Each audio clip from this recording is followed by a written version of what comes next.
একজন সেলাইওয়ালা দাঁড়াতে পারবে, একজন রুটিওয়ালার পাশে, বেকারিওয়ালার পাশে একজন মাস্টার দাঁড়াতে পারবে, এরকম নিয়ম আছে না কি আপনাদের মসজিদে? এটা হলো ইসলাম। সাহাবীরা তখন বলতে লাগলেন, ইয়া রাসূলুল্লাহ, ইয়া হাবিবাল্লাহ, হুজুর আমরা নামাজ পড়ি, আল্লাহ পাক যাদের দৌলত দিয়েছে, যাদের সম্পদ দিয়েছে তারাও নামাজ পড়ে।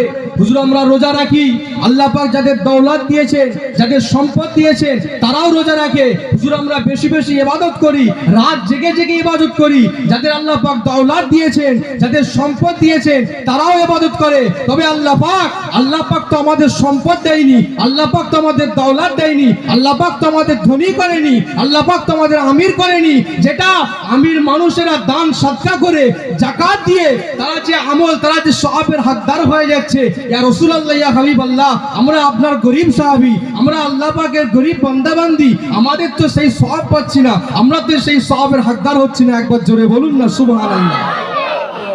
সাহাবীদের হিংসা কি হয়? সাহাবীদের হিংসা হয় এটা দেখে নয় যে তাদের দৌলত সম্পদ বেশি আছে, এটা দেখে হিংসা যে তারা দৌলত সম্পদ থাকার কারণে বেশি দান সদকা করে সব তাদের হয়ে যাচ্ছে, এটা দেখে হিংসা। একবার জোরে বলুন না সুবহানাল্লাহ। এটা ছিল তিনাদের চিন্তা ভাবনা। কাদের? আল্লাহর নবী সাহাবীদের চিন্তা ভাবনা ছিল এরকম। আমাদের চিন্তা ভাবনার মতো না। আমাদের চিন্তা ভাবনা কি? পাশের বাড়ি একতলা থেকে দুতলা করে ফেলেছে, সেটা আমাদের চিন্তা। চাচা তোমার বাড়ি, তোমার ভাই তো দুতলা করে ফেললো গো, তোমার তো একতলা এখনো ঢালাই হলো না। বলে খেপা দূর, তুই কিছুই জানিস না, তো লোনের টাকায় বাড়ি করেছে। ঠিক বলছি না ভুল বল? যে বলে চাচা তোমার ছেলেটা এখনো তো একটা বাইক কিনতে পারলো না, তোমার ভাইয়ের ছেলেটা তো একটা বুলেট বাইক কিনে ফেললো, কি হবে? বলে কচি শোন, বাইক তো আমার ছেলেও কিনতে পারে, কিনছে না কেন জানিস? যেদিন বেলচাই করে তুলতে হবে সেদিন বুঝতে পারবে। আব্দুল্লাহ বললেন, ছি ছি ছি, এটা আমাদের আভিজাত্য, এটা আমাদের চিন্তা ভাবনা।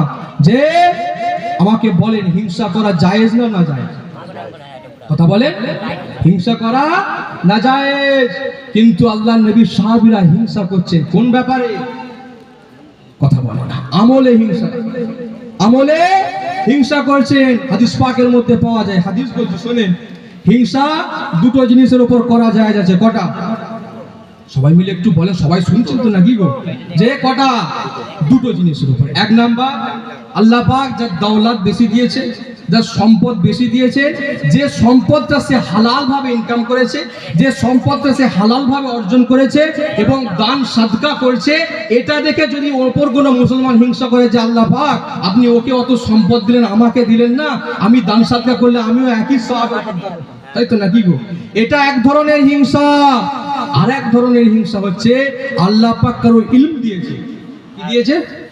আল্লাহ পাক কারো জ্ঞান দিয়েছে, বুদ্ধি দিয়েছে, শিক্ষা অর্জন করেছে কেউ, সে শিক্ষা অর্জন করে সে সমাজে বিচার ব্যবস্থার একটা আপনার উকিল হয়েছে, সে সমাজে একটা ভালো শিক্ষা অর্জন করে মানুষকে শিক্ষা দিচ্ছে। আপনি মনে মনে চিন্তা করছেন যে যদি আমিও শিক্ষিত হতাম তাহলে আমিও কিন্তু শিক্ষা অর্জন করে আমার ছেলে মেয়ে, আমার পরিবার, আমার পাড়া প্রতিবেশীদেরকে শিক্ষা দিতাম। এই হিংসা করা যায়, কথা বুঝতে পারছেন না? কিন্তু আমাদের সমাজে এখন সবটাই উল্টো। ঠিক বলছি না ভুল বলে? এখন ছেলেরা পড়াশোনাতে হিংসা করে। কেমন করে? এই তো মাধ্যমিক পরীক্ষা গেল, উচ্চ মাধ্যমিক, আলিম ফাজিল সব পরীক্ষা গেল, কথা বুঝলেন? কালকে আমি আরামবাগে একটা মাহফিলে যাচ্ছিলাম, আরামবাগে ঠিক ওই বৈকালের দিকে 2:30-3টের দিক করে বার হয়েছে, কথা বুঝলেন? দেখছি রাস্তার দুদিকে সাদা সাদা কাগজে সব লেখা পড়ে আছে, কথা বুঝতে পারছেন? যে মানে মাইক্রো করেছে টুকলি, বোঝেন তো? যে সারা রাত পড়াশোনা নেই, খালি ফ্রি ফায়ার, এর সঙ্গে ফোনে কথা বলে, এর সঙ্গে গেম খেলে কাটিয়েছে। আর সকালবেলায় আপনার ওই কম্পিউটারের দোকানে, জেরক্সের দোকানে গিয়ে জেরক্স করে করে সব মাইক্রোগুলো বার করেছে, আর সকালবেলা কেটে কেটে নিয়ে গিয়ে সব দেখে দেখে পরীক্ষা দিচ্ছে। কথা ঠিক বলছে না ভুল বলে? যদি কেউ এখানে মাধ্যমিক পরীক্ষা দেয় জিজ্ঞাসা করবেন, যদি ভুল বলে থাকে, যদি ভুল বলে থাকি জিজ্ঞাসা করবেন। স্কুলের যে কানমিশাই জানেন তো, যে জানালা থাকে, জানালার উপর দিয়ে একটা যে বাইরে থেকে একটা যে ঢালাই দেওয়া থাকে, ওখানে সব টুকলি ভর্তি পড়ে আছে, নিজের চোখে দেখেছি। আল্লাহ, বুঝতে পারছেন না? এখন ছাত্রদের শিক্ষার প্রতি হিংসা ঠিক এমন হয়ে গেছে, সারা রাত ফোন টোন ঘেটে কোশ্চেন গুলো খোঁজাখুঁজি করে সকালবেলা মাইক্রো করে আর চলে গেছে পরীক্ষার হলেতে গিয়ে আর লিখছে। পিছন দিক থেকে যে আছে সে তো ওর থেকে বোকা, বলছে ভাই একটু দেখা না রে, ভাই তুই দেখা না রে। বললেন না তোকে দেখালে হবে না, 300 টাকা খরচ করে আমি মাইক্রো দিয়েছি, তুই আগে আমাকে হাফ পয়সা 150 টাকা দে, তবে আমি তোকে দেখাবো। হিংসা এই সব দেখা কথা বলে। মাদ্রাসার পরীক্ষা হচ্ছে, ছেলেগুলো তাফসীর পরীক্ষা, হাদিস পরীক্ষা, স্টাডিজ পরীক্ষা, লেখা হচ্ছে তাফসীরে কোরআনের আয়াত লেখা আছে, তার ব্যাখ্যা লেখা আছে, আল্লাহ আল্লাহ রাসূলের নাম লেখা আছে, ওলি আল্লাহদের নাম লেখা আছে, মুফাসসিরিনদের নাম লেখা আছে, সেই নামগুলো ফেলে দিচ্ছে মাদ্রাসার বাথরুমে। আব্দুল্লাহ বললেন না। এবার আমাকে বলে, যদি ওই শিক্ষা জ্ঞান অর্জন করে ফেলে, ও তার পিতা মাতার খেদমত করতে পারবে? সমাজে বৃদ্ধাশ্রম তো এভাবেই বেড়ে যাবে। সমাজে শিক্ষার হার বেড়ে গেছে। আপনি প্রতিটা গ্রামে খুঁজে দেখেন, এক একটা করে এমএম কমপ্লিট পেয়ে যাবেন, মুমতাজুল মুহাদ্দিস পেয়ে যাবেন, ইমাম সাহেব আলেম পাস হয়েছে, উচ্চ মাধ্যমিক মাধ্যমিক আলহামদুলিল্লাহ সব গ্রামে আছে না নাই গো? যে কিন্তু দেখেন আগের থেকে বর্তমান সময়েতে বৃদ্ধাশ্রম বেড়েছে না কমেছে? কথা বলে, বৃদ্ধাশ্রম বেড়েছে না কমেছে? ওই তো ওই ব্যাপার। শিক্ষা আছে, কিন্তু মানুষের মধ্যে শিক্ষা অর্জনের যে একটা ইলম, প্রভাব একটা তাসির করে, সেটা ওইভাবে ইলম অর্জন করেছে। কথা বুঝলে আমার মুরব্বিয়ান বাপজানের? এই 200 বিষয়ে হিংসা করা জায়েজ। তাছাড়া যে কোনো বিষয়ে আপনি হিংসা করলে আপনি কোনোদিনও জান্নাতে যেতে পারবেন না। কোথায়? জান্নাতে যেতে পারবেন না। এবার আমাকে আপনি বলেন, যদি আপনার এই 60 বছর জিন্দেগিতে এমন কিছু কাজ করলেন হিংসা অর্জন করে, বাকি জিন্দেগিটা যদি জান্নাতে না কাটাতে পারেন, এমন জিন্দেগির প্রয়োজন আছে? এমন জিন্দেগির লাভ আছে? এই জিন্দেগি রাখার থেকে না রাখা অনেক ভালো। কথা ঠিক বলছি না ভুল বলে?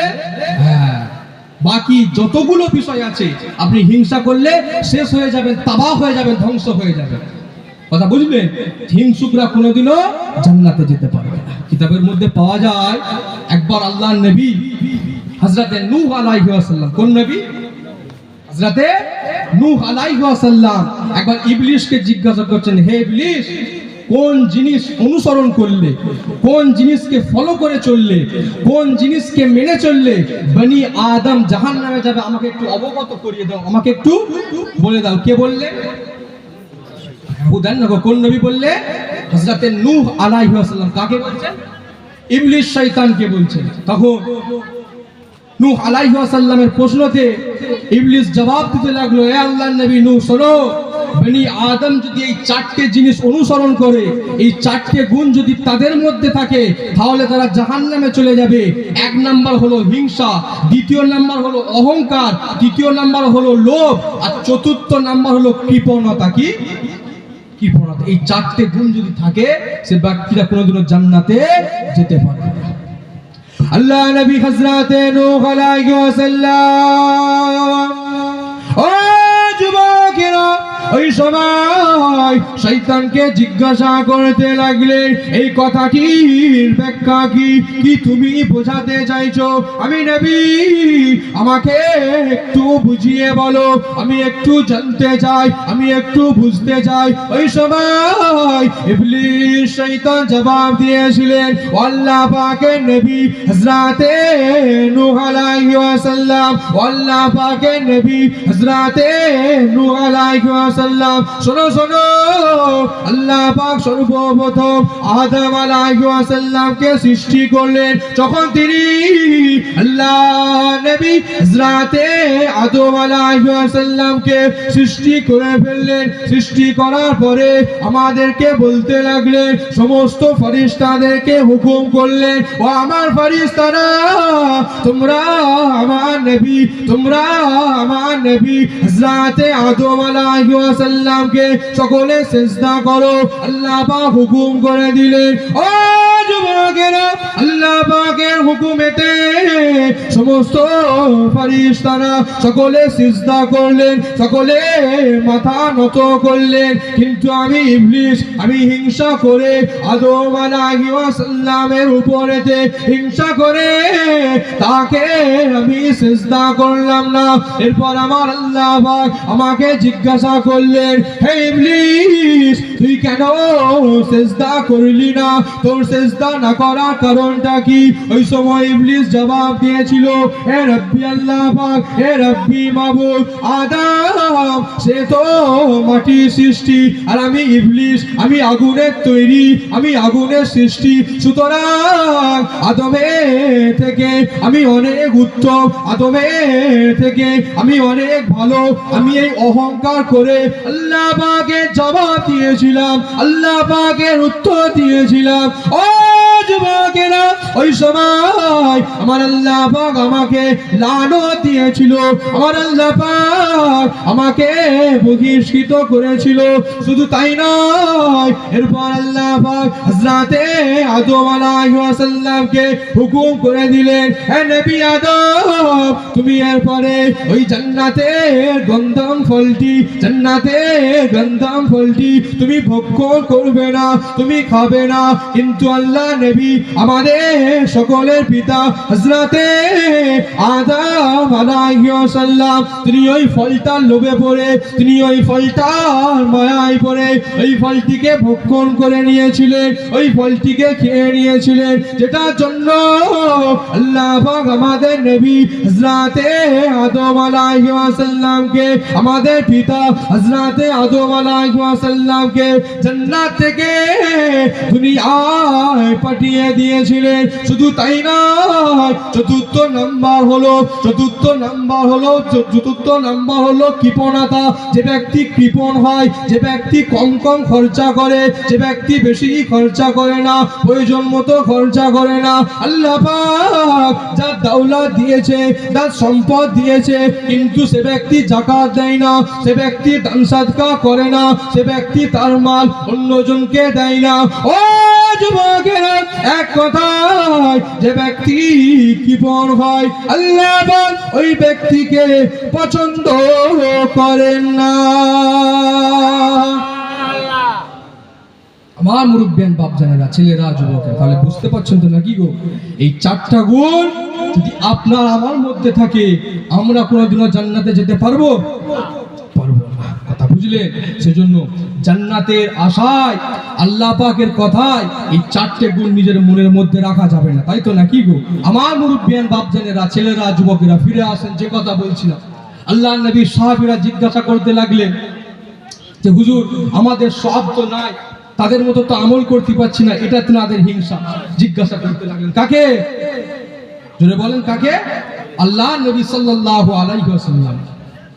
আল্লাহ নবী তাদের কথা শুনে, ও যুবকেরা, আল্লাহ নবী সাহাবীদেরকে লক্ষ্য করে বলতে লাগলেন, ও আমার সাহাবীরা, তোমরা চিন্তিত হও না, তোমরা মনটা মারা করো না, তোমরা ভেঙে পড়ো না। তোমরা কি জানো না, আমার আল্লাহ পাক তোমাদের উদ্দেশ্যে একটি তাসবিহ শিখিয়ে দিয়েছেন, একটি তাসবিহ জানিয়ে দিয়েছেন। সেটা কি, কিভাবে পড়বো আল্লাহ নবী জানিয়ে দিলেন। সেই তাসবিহটা হলো এটা, যদি কোনো আল্লাহ পাকের বান্দা বান্দি, যদি কোনো আল্লাহ নবীর উম্মতি দুনিয়া জমিনেতে যদি কেউ সুবহানাল্লাহ পড়ে, আলহামদুলিল্লাহ পড়ে, লা ইলাহা ইল্লাল্লাহ পড়ে, তাসবিহ তাহলিল পাঠ করে, তবে আল্লাহ পাক যেই সমস্ত ধনী মানুষদের, এই সমস্ত আমির মানুষদের সম্পদ দিয়েছে, দৌলত দিয়েছে, তারা যাকাত